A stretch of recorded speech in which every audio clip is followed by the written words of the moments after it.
था हमारे नेता आदरणीय राहुल गांधी जी को बुलाना चाहूंगी।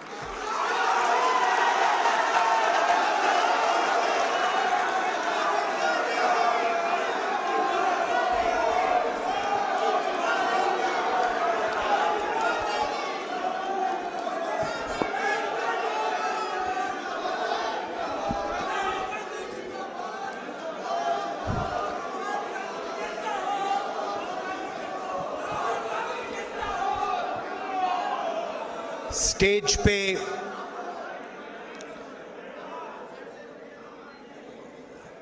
वरिष्ठ नेता, पर्सनैलिटीज, भाइयों और बहनों, आप सब यहां आए, अच्छा डिस्कशन हुआ और इतने एंथुजियाज्म से आप मेरी बात सुनने के लिए आए। दिल से मैं आपका धन्यवाद करता हूं।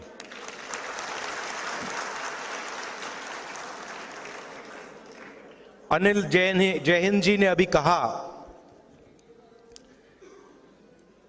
कि मेरे परिवार के लोग ग्वाला थे और उन्होंने कहा कि पैदा होने पर ही मेरा फ्यूचर तय हो जाता था। मैं उस बात को थोड़ा आगे बढ़ाना चाहता हूं। पैदा होने से पहले आपका फ्यूचर तय हो जाता था।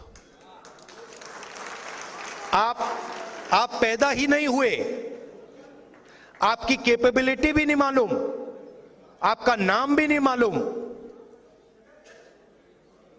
आपका फ्यूचर तय हो जाता था। और हिंदुस्तान के सारे लोगों को छोटे छोटे खांचों में डाल दिया जाता था। आप इस काम के लायक हो, आप इस काम के लायक हो, आप इस काम के लायक हो, ये आप कभी नहीं कर सकते हो, ये आप कभी नहीं बोल पाओगे। आपके पैदा होने से पहले डिसीजन लिया जाएगा कि आपको कोई छुएगा नहीं, आप कभी जमीन नहीं खरीद पाओगे। तो ये सारा पैदा होने से पहले ही डिसाइड हो जाता था। और हिंदुस्तान के करोड़ों लोगों ने, अरबों लोगों ने हजारों साल इस प्रकार जिंदगी जी है। उन्होंने अपना फ्यूचर डिसाइड नहीं किया, समाज ने उनके लिए पैदा होने से पहले उनका फ्यूचर डिसाइड कर दिया। तो आप सोचिए कितना दुख, कितना दर्द, कितनी कैपेबिलिटी जाया हुई।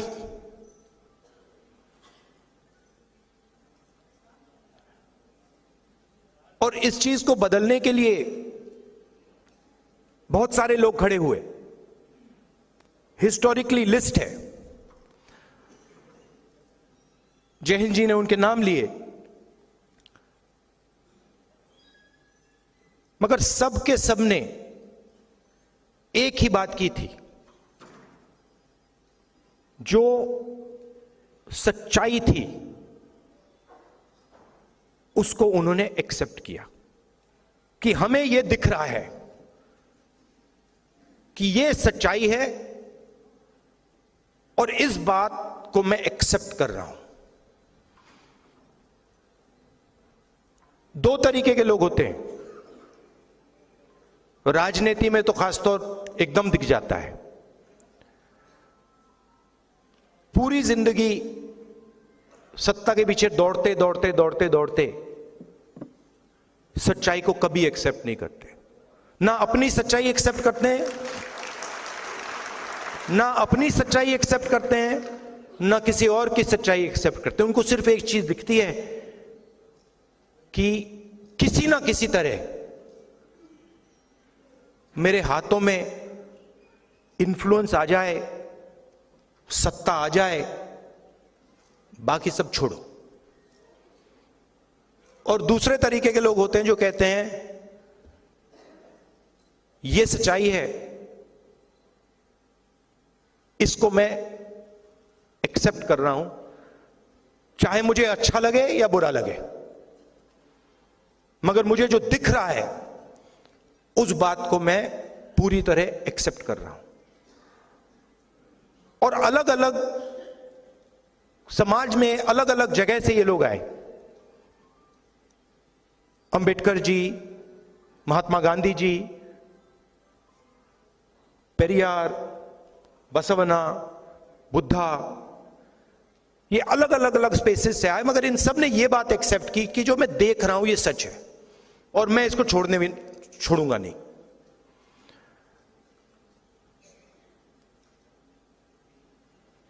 हिंदुस्तान में बहुत सारी ऐसी मूवमेंट्स हुई, मगर 3000 साल में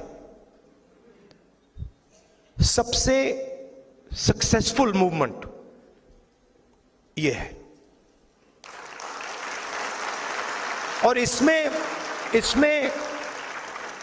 आप कहते हो कि ये संविधान अंबेडकर जी ने दिया, और उसमें सच्चाई है। अंबेडकर जी ने दिया, गांधी जी ने दिया, मगर ये एक सोच है।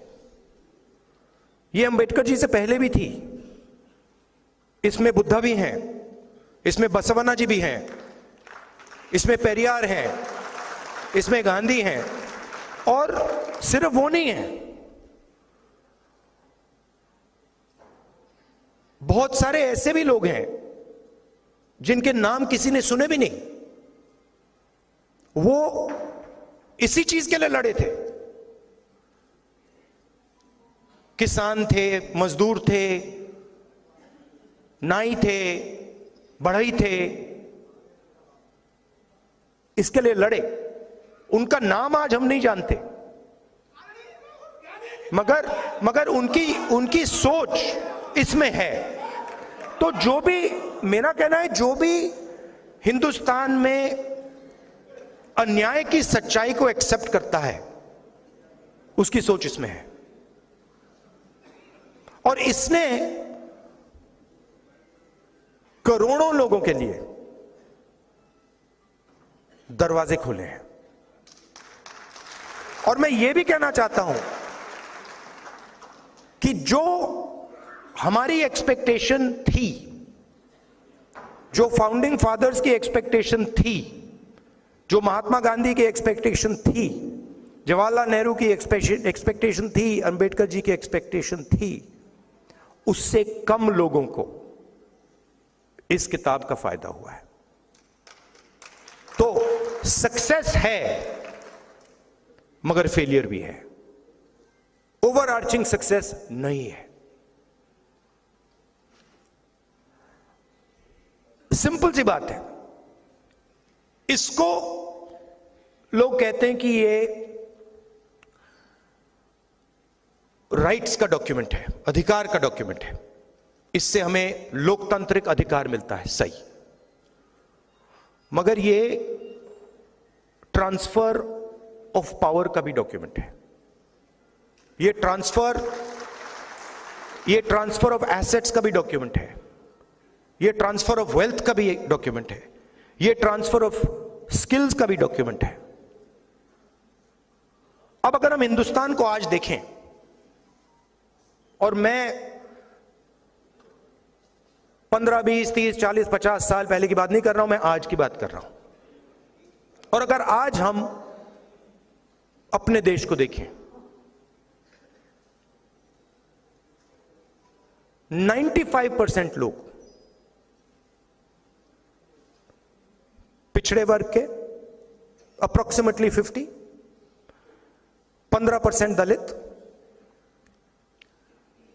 8% आदिवासी, 15% माइनॉरिटी, उसमें आप 5% गरीब जनरल कास्ट जोड़ दीजिए, 95% लोग। आप मीडिया में देखिए, मीडिया कोई मामूली औजार नहीं है। यह नैरेटिव बनाता है, देश का नैरेटिव बनाता है, पूरे देश का, पूरे देश के नैरेटिव को इन्फ्लुएंस करता है। यहां बड़े बड़े पत्रकारों में, जर्नलिस्ट में, मीडिया ओनरशिप में आपको एक पिछड़े वर्ग का व्यक्ति नहीं मिलेगा। अब बात अच्छी लगे ना लगे, यह रियलिटी है, यह सच्चाई है।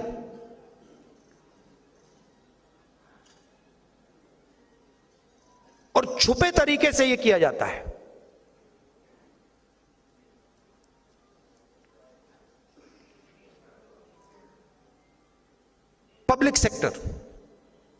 पब्लिक सेक्टर में 90% के लिए रास्ते खुलते थे,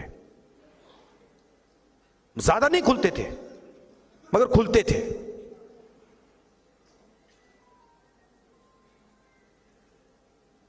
आज 200 सबसे बड़ी कंपनियों की लिस्ट निकालिए, उनकी सीनियर मैनेजमेंट की लिस्ट निकालिए, उनकी जो बड़े बड़े सैलरी, करोड़ों रुपए वाली सैलरी वाले लोग हैं, उनकी लिस्ट निकालिए। दिखा दीजिए कौन सा पिछड़ा है वहां पे, कौन सा दलित है, कौन सा आदिवासी है, कौन सा गरीब जनरल कास्ट का है, दिखा दीजिए।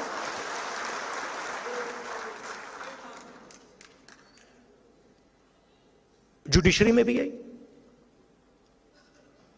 सरकार में भी गई, और जो सच्चाई है वो छुपा दी जाती है। अग्निवीर स्कीम, अग्निवीर स्कीम में नुकसान किसका हुआ है, आपने कभी सोचा? सिंपल, SC, ST, OBC, गरीब जनरल कास्ट।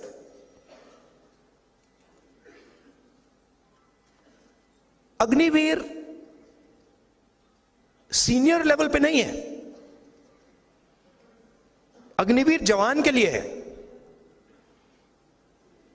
और 2 तरीके के शहीद बनाए जा रहे हैं। तो जहां भी देखो 90% तो है ही नहीं। अब मैं सिर्फ एक बात कह रहा हूं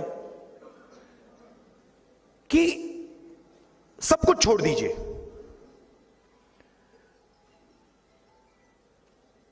सच्चाई तो देख लीजिए, जाति जनगणना कर लीजिए। अगर जो मैं बोल रहा हूं गलत है, कोई प्रॉब्लम नहीं है, मगर यह तो पता लगाइए कि इस देश में पिछड़े वर्ग के कितने लोग हैं, दलित कितने हैं, आदिवासी कितने हैं, यह तो पता लगाइए। कौन सी संस्थाओं में है, कहां हैं, कोर्ट्स में कितने हैं, और रिएक्शन आता है कि नहीं होना चाहिए। इससे क्या होगा? इससे हिंदुस्तान के करोड़ों लोगों को हिंदुस्तान की सच्चाई पता लगेगी। यही होगा। इस सच्चाई से लोग क्यों डर रहे हैं? देखिए, अगर हिंदुस्तान को मजबूत बनाना है, जो मोदी जी सुपर पावर की बात करते हैं, तो 90% आबादी के बिना तो हो ही नहीं सकता ना। कैसे होगा? आप ये कह दो कि भैया ब्यूरोक्रेसी में 90% नहीं आएंगे, मीडिया में 90% नहीं आएंगे, स्पोर्ट्स में 90% नहीं आएंगे, ब्यूटी पैजेंट्स में 90% नहीं आएंगे, तो कौन सा सुपर पावर बनने वाला है? मतलब आप अपनी 10% आबादी का सुपर पावर बनाओगे क्या? मतलब कौन सी दुनिया में हो आप? सुपर पावर तो 90% है।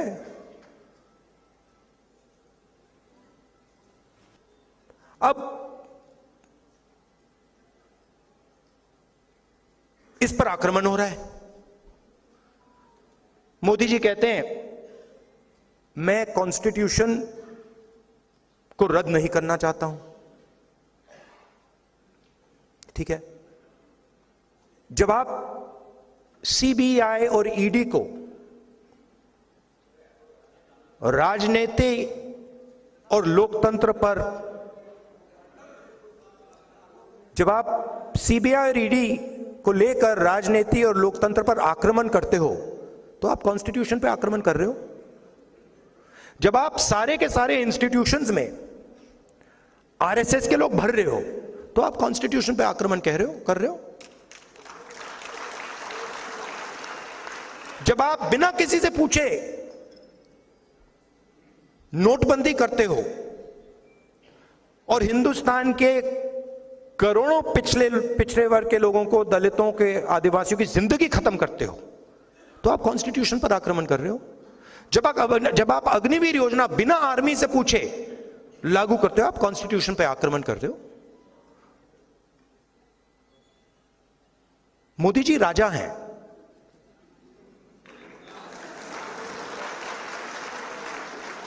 मैं सच बोल रहा हूं। मोदी जी प्राइम मिनिस्टर नहीं है, मोदी जी राजा हैं। उनको कुछ लेना देना नहीं, कैबिनेट से कुछ लेना देना नहीं, पार्लियामेंट से कुछ लेना देना नहीं, कॉन्स्टिट्यूशन से कुछ लेना देना नहीं। 21वीं सदी के वो राजा हैं।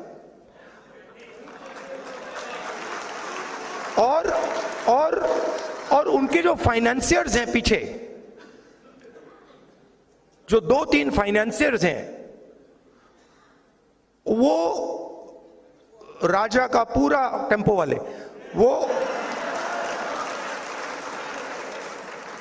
वो राजा, एक्चुअली वो राजा फ्रंट है। एक्चुअली राजा के पास पावर नहीं है, एक्चुअली पावर कहीं और है। तो ये सिचुएशन है। नहीं भैया, अनपढ़ राजा भी काम चला लेता। बहुत सारे अनपढ़ राजा हुए हैं हिंदुस्तान में, जिनमें अहंकार नहीं है। जिनमें अहंकार नहीं था वो काम चला लेंगे, जो जनता की बात सुन लेते थे। ये दूसरे टाइप के हैं, ये किसी की नहीं सुनते।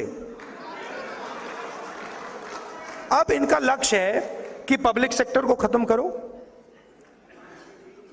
और जो दलितों के, आदिवासियों के, पिछड़ों के रास्ते हैं और गरीब जनरल कास्ट के जो रास्ते हैं, उनको एक एक करके खत्म करो। और इनके सारे के सारे नेता कह रहे हैं, खुल के कह रहे हैं कि हम रिजर्वेशन को खत्म कर देंगे। और मैं खुल के कह रहा हूं, आप रिजर्वेशन को कभी खत्म नहीं कर सकते हो। और सिर्फ ये नहीं, वो क्योंकि रिजर्वेशन 90% की आवाज है,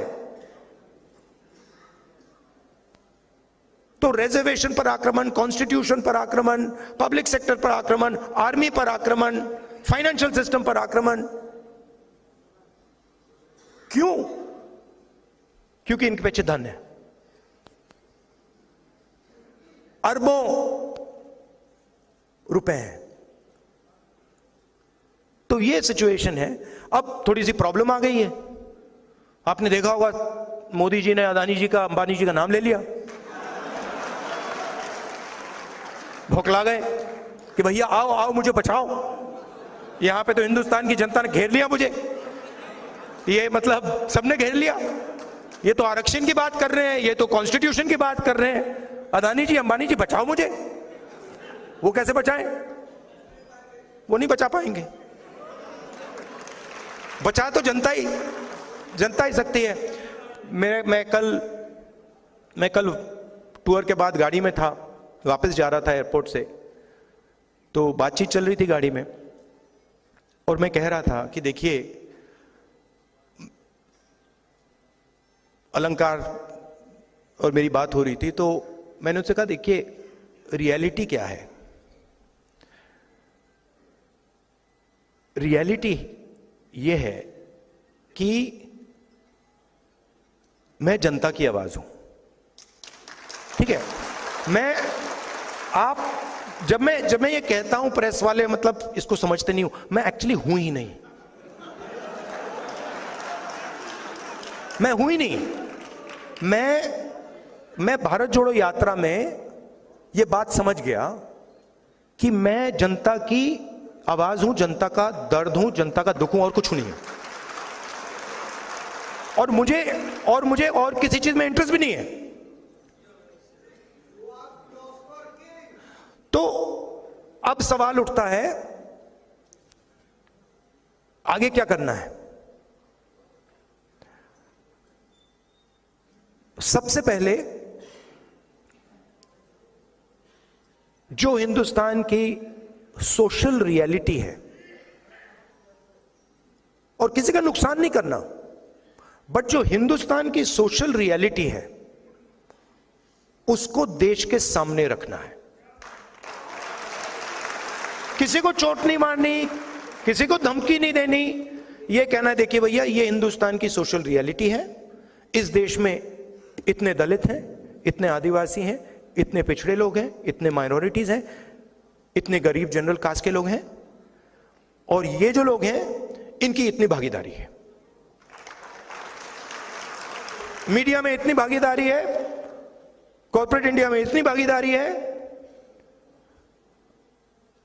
जुडिशरी में इतनी, इलेक्शन कमीशन में इतनी, सीबीआई, ईडी, इनकम टैक्स में इतनी। आपने नोट किया है कि सीबीआई, ईडी मुझे छोड़कर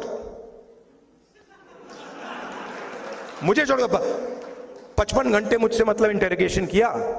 मैं 2-3 साल बाद आपको बताऊंगा उस डिस्कशन में क्या हुआ।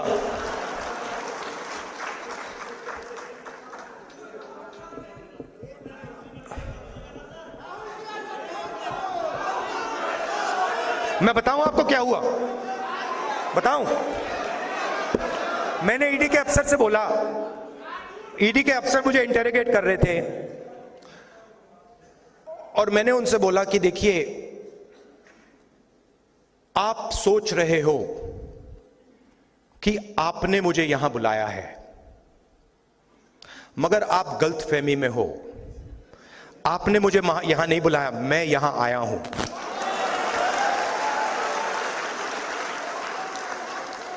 और आप जानते हो मैं यहां क्यों आया हूं? कहते हैं नहीं, मैं यहां इसलिए आया हूं क्योंकि मैं देखना चाहता हूं हिंदुस्तान के लोकतंत्र की हत्या कौन लोग कर रहे हैं।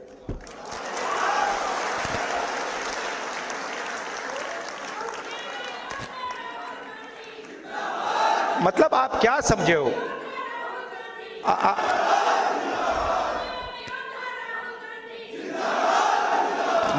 मैं वहां पे इंटेरोगेशन हो रहा था, वहां पे एक सेल पड़ा हुआ था, वो लॉकअप होता है, वो इंटेरोगेट कर रहा है मुझे। मैं सोच रहा हूं यार मेरे परदादा 12 साल ऐसे सेल में बैठे थे, कम से कम 10 साल तो मुझे भी जाना चाहिए।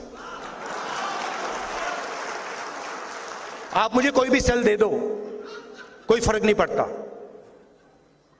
तो मेरा कहना है कि हिंदुस्तान की जनता के सामने हिंदुस्तान की रियलिटी डालनी है, और मैं बिलीव करता हूं चाहे वो किसी भी जात का व्यक्ति हो, अगर हमने रियलिटी सामने रख दी ऐसे, हिंदुस्तान की राजनीति बिल्कुल बदल जाएगी।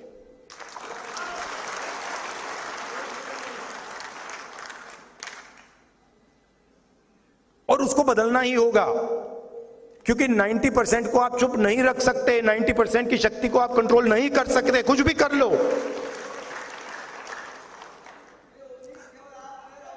नहीं, ये बहुत सारे लोगों में, आप में भी है।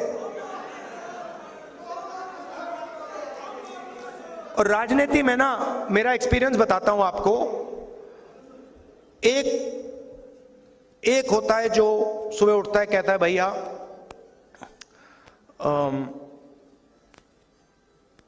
सत्ता कैसे मिलेगी, सत्ता कैसे मिलेगी, 24 घंटा वही उसकी थिंकिंग होती है। अब मेरी दूसरी प्रॉब्लम है, नहीं, मैं उसके बीच में पैदा हुआ।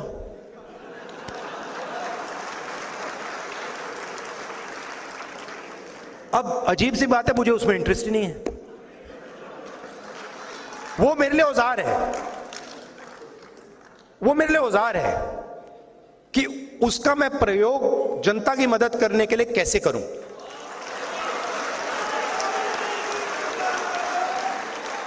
वो मेरे लिए मतलब ड्रग नहीं है, नशा नहीं है। मैंने अपनी दादी की लाश देखी है, पिता की लाश देखी है।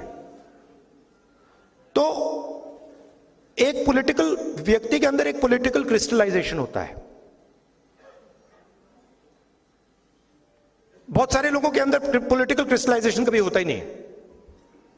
पूरी जिंदगी निकल जाती है, सुबह उठते हैं, किसी को काटते हैं, किसी को डराते हैं, किसी से लड़ते हैं, कोई सूट पहन लेता है, कोई मतलब अलग अलग वीडियो बनाते हैं, तो उनको तो छोड़ दो। मगर फिर ऐसे भी लोग होते हैं जो कहते हैं कि भाई अब हमारे पास 15-20 साल हैं, 30 साल हैं, अब कुछ अच्छा किया जाए, कुछ दम का किया जाए। तो पॉलिटिकल क्रिस्टलाइजेशन हो जाता है। एक बार पॉलिटिकल क्रिस्टलाइजेशन हो जाता है तो फिर क्लैरिटी आ जाती है कि मुझे ये करना है और कुछ नहीं करना। और मेरे माइंड में ये क्लैरिटी आ गई है कि इस देश में 90% लोगों को भागीदारी दिलवानी है और 90% लोगों के लिए एक के बाद एक दरवाजे खोलने हैं। मीडिया में, कॉर्पोरेट इंडिया में, जुडिशरी में, सब जगह ऐसा इंडिया, ऐसा हिंदुस्तान हम चाहते हैं, सब चाहते हैं। तो ये करने में बड़ा मजा आ रहा है मुझे। 4000 किलोमीटर चल गया, पता भी नहीं लगा मुझे ये हुआ क्या। हाँ, अब बड़ी इंटरेस्टिंग बात है, मैं आपको बताऊं, बड़ी इंटरेस्टिंग बात है। पॉलिटिकल क्रिस्टलाइजेशन से क्या होता है, या पॉलिटिकल जब क्लैरिटी आ जाती है होता क्या है। मैं 2004 से राजनीति में हूं, ठीक है। 2 साल पहले मैंने भारत जोड़ो यात्रा की, 4000 किलोमीटर चला, और मेरा जो सुनने और देखने का तरीका था वो बदल गया।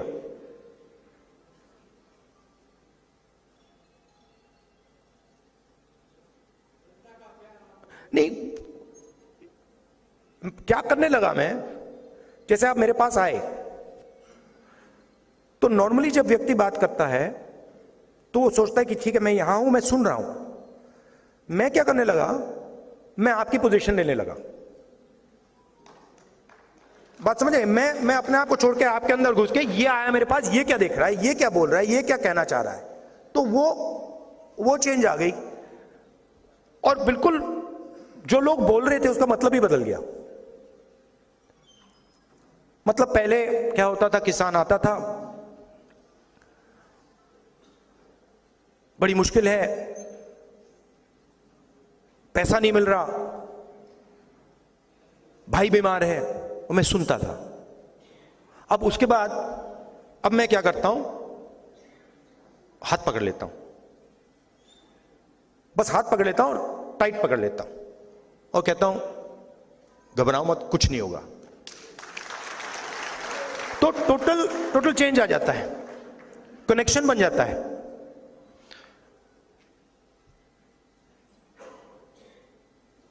तो भारत जोड़ो यात्रा से पहले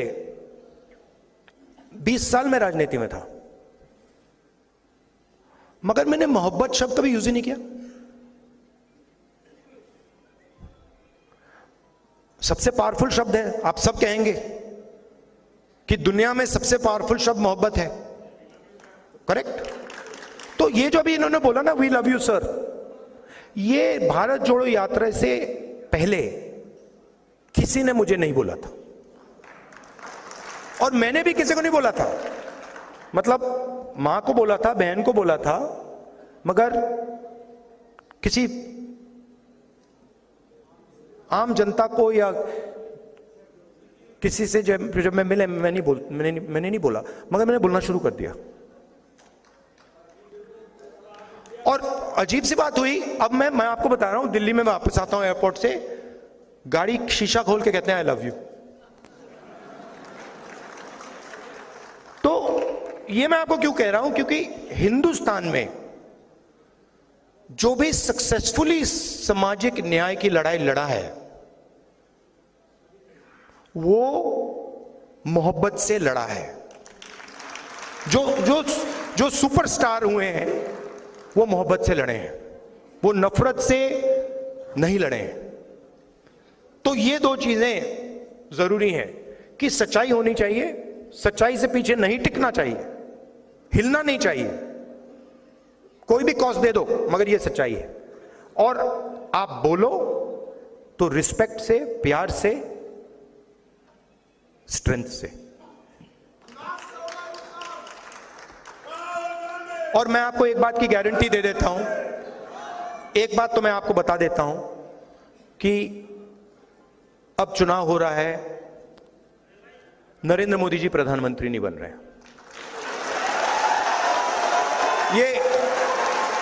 ये 100% मैं आपको, आप चाहते हो तो मैं यहां पे लिख के आपको सबको दे दूंगा, साइन करके दे दूंगा। क्योंकि देखिए हुआ क्या है, देखिए मैं पॉलिटिक्स को ना, हुआ क्या है, बड़ी इंटरेस्टिंग चीज हुई है, बड़ी इंटरेस्टिंग चीज हुई है कि नरेंद्र मोदी जी की पूरी स्ट्रेटेजी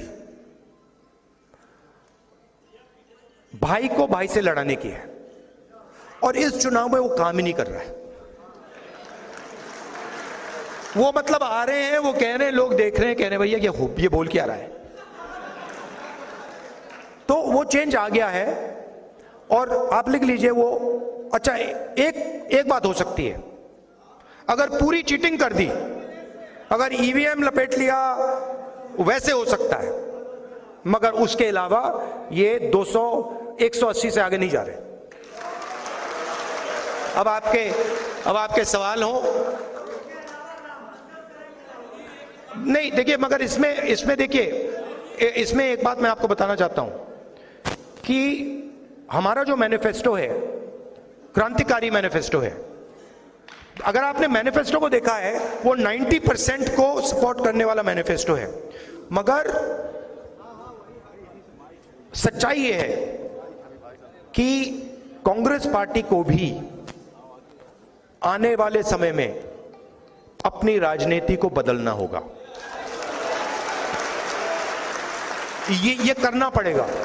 और ये भी मैं कहना चाहता हूं कि कांग्रेस पार्टी ने भी गलतियां की हैं, और मैं कांग्रेस पार्टी का होता हुआ ये मैं कह रहा हूं। तो अब आपके सवाल हो, आप जरूर पूछिए।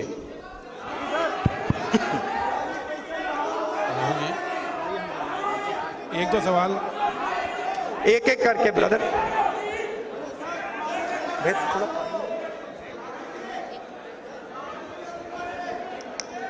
हेलो, आप कहाँ खड़े हैं? जस्टिस राहुल जी, मेरा सवाल आपसे है। जस्टिस मदन बी लोकुर और मीडिया के काफी प्रधानमंत्री जी के साथ आपको 1-to-1 डिबेट के लिए कहाँ हैं आप? नहीं, सवाल कहाँ पूछ रहे हैं?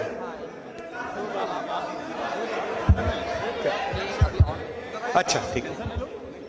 हाँ, मेरा सवाल है, जस्टिस और मीडिया साथियों ने मंत्री जी, आवाज नहीं आ रही आपकी।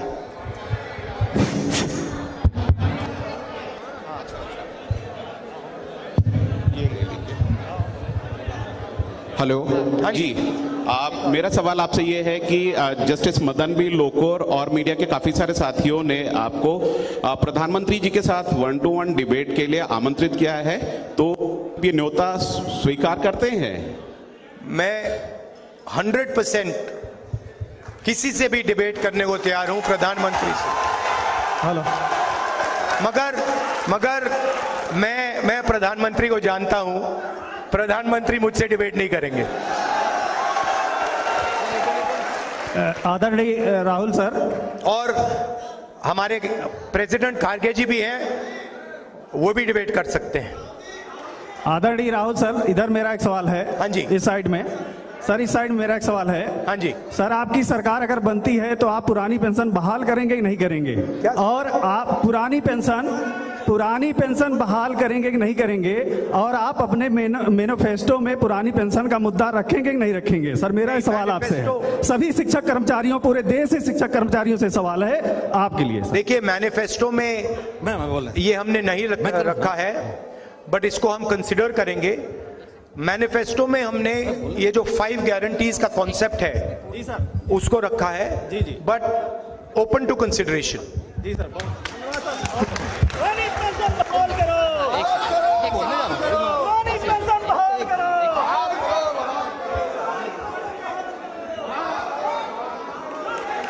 सुनाई नहीं दे रहा।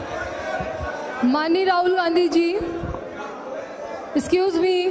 बाद में बात कर लूंगा, और 2-3 और क्वेश्चन है। ये बताइए माननीय राहुल गांधी जी, राहुल साहब, राहुल जी, हुकूमत आपकी बनने जा रही है, आप 85% रिजर्वेशन देंगे? सर मैं वर्तिका सिंह अंतर्राष्ट्रीय निशानेबाज हूँ मैं, हाँ। और राष्ट्रपति पदक विजेता हूँ मैं। और सर मुझे न्याय कब मिलेगा? 5 साल से स्मृति ईरानी ने मेरे परिवार को और हम लोगों को जान से मारने की धमकी दिया। 5 साल से एक लड़की जो अंतर्राष्ट्रीय स्तर पे जिसने देश को रिप्रेजेंट किया है, उसके साथ ये अन्याय हो रहा है। मैं अकेली लड़ाई लड़ रही हूँ।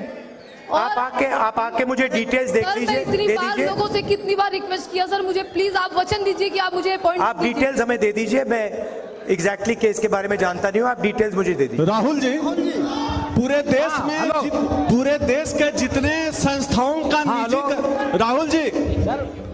राहुल जी, देश में जितने संस्थाओं का निजीकरण इधर से हेलो, लेप हाँ राहुल जी, राहुल जी, जितनी राहुल जी, जितनी संस्था, हाँ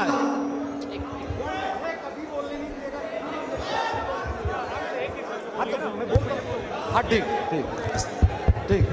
आप हेलो, हाँ, जितनी संस्थाओं का निजीकरण किया गया है, क्या उन संस्थानों का फिर से राष्ट्रीयकरण किया जाएगा? राष्ट्र क्या? निजीकरण को वापस करा जाएगा। जितनी संस्थाओं को मोदी जी ने बेच दिया है, क्या उस संस्थानों का फिर से राष्ट्रीयकरण होगा? नहीं,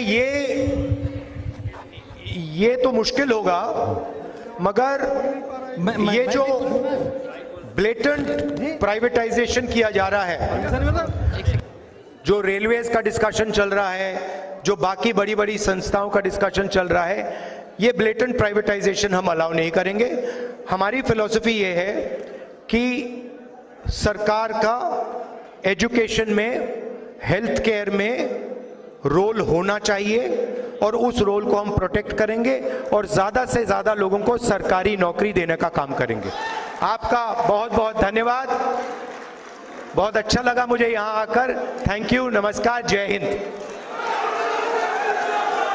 मैं समृद्ध भारत फाउंडेशन की ओर से श्री राहुल गांधी जी का आभार व्यक्त करना चाहूंगा।